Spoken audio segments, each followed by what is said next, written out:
ذرا بات کرتے ہیں محرم الحرام کے حوالے سے۔ آج 7 محرم الحرام ہے اور مختلف مقامات پر تعزیے کے جلوس برآمد کیے جا رہے ہیں، اجتماعات کا اہتمام کیا جا رہا ہے، خصوصی سبیلیں لگائی جا رہی ہیں، لیکن سب کی نظریں 8 اور 10 محرم پر لگی ہوئی ہیں، جہاں انتظامیہ کی طرف سے گزشتہ 1 مہینے کے دوران کئی بار شیعہ رہنماؤں کے ساتھ ملاقاتیں کی ہیں، میٹنگز کی ہیں۔ لیفٹیننٹ گورنر نے بھی ایک میٹنگ میں جائزہ لیا، تاہم ہمارے ذرائع نے اس بات کی اطلاع دی ہے اور کنفرم کیا ہے کہ لا اینڈ آرڈر، امن قانون کی صورتحال کو مد نظر رکھتے ہوئے اس سال 8 اور 10 محرم کے جلوس کو بڑے پیمانے پر نکالنے پر پابندی برقرار رہ سکتی ہے۔ نقص امن کے خدشات کے پیش نظر محرم کے جلوس کو اجازت نہیں دی جا سکتی ہے۔ اس طریقے کی بات جو ہے وہ سامنے آ رہی ہے۔ شیعہ برادری نے جلوسوں میں کم سے کم ماتمی افراد کی شرکت پر اتفاق نہیں کیا ہے، جس کے بعد انتظامیہ نے دوبارہ سے ریویو لیا اور اطلاع یہ ہے کہ امن و امان کے خلاف ورزی کا خدشہ ظاہر کرتے ہوئے حکومت نے سری نگر میں محرم کے جلوس کی اجازت نہ دینے کا فیصلہ لیا ہے، جبکہ شیعہ برادری نے جلوسوں میں کم سے کم ماتمی افراد کی شرکت پر اتفاق نہیں کیا۔ یہ فیصلہ کئی دور کی میٹنگ اور قانون نافذ کرنے والے اداروں کے تاثرات کے بعد لیا گیا ہے۔ ذرائع سے بڑی خبر ہم آپ کو بتا رہے ہیں، ایک اعلیٰ سرکاری افسر نے اس بات کا اظہار کیا ہے کہ انتظامیہ نے کئی میٹنگیں کی اور کئی میٹنگوں پر اس بات پر زور دیا گیا تھا کہ کم سے کم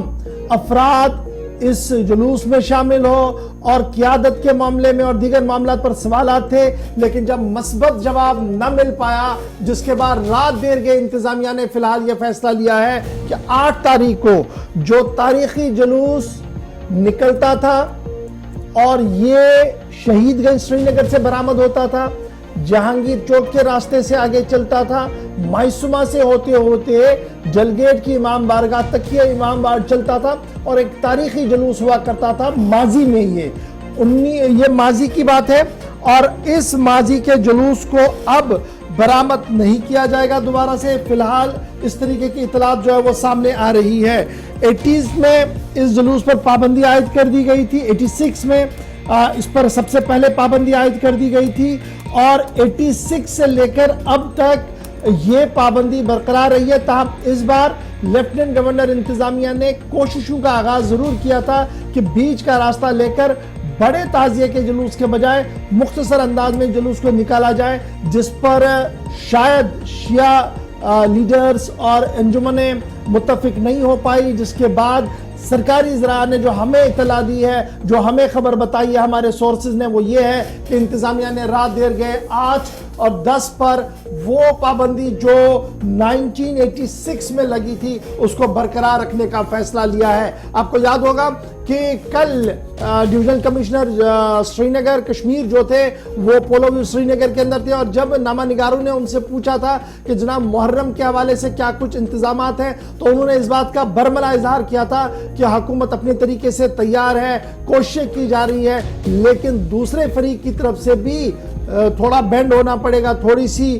جو چیزیں ہیں ان کو کلیئر کرنا پڑے گا۔ جب تک وہ نہیں ہوگی تب تک شاید اجازت نہ مل پائے، لیکن ہمیں رات دیر گئی یہ کنفرم خبر سامنے آ رہی ہے ذرائع سے کہ انتظامیہ نے فی الحال من بنا لیا ہے کہ 8 تاریخ کو سری نگر میں برآمد ہونے والے جلوس پر پابندی فی الحال برقرار رہے گی، کیونکہ شیعہ آبادی اور شیعہ فرقے سے وابستہ لیڈران ان سوالوں کا جواب نہیں دے پائے اور مطمئن نہیں کر پائے انتظامیہ کو، جو سوال جاننا چاہتی تھی انتظامیہ اور جو مطمئن ہونا چاہتی تھی انتظامیہ، جس کے بعد فی الحال یہ خبر سامنے آ رہی ہے کہ کوئی بھی محرم پروسیجن لا اینڈ آرڈر کے پیش نظر اجازت نہیں دی جائے گی، لیکن روایتی طور پر جیسے بڑگام کے اندر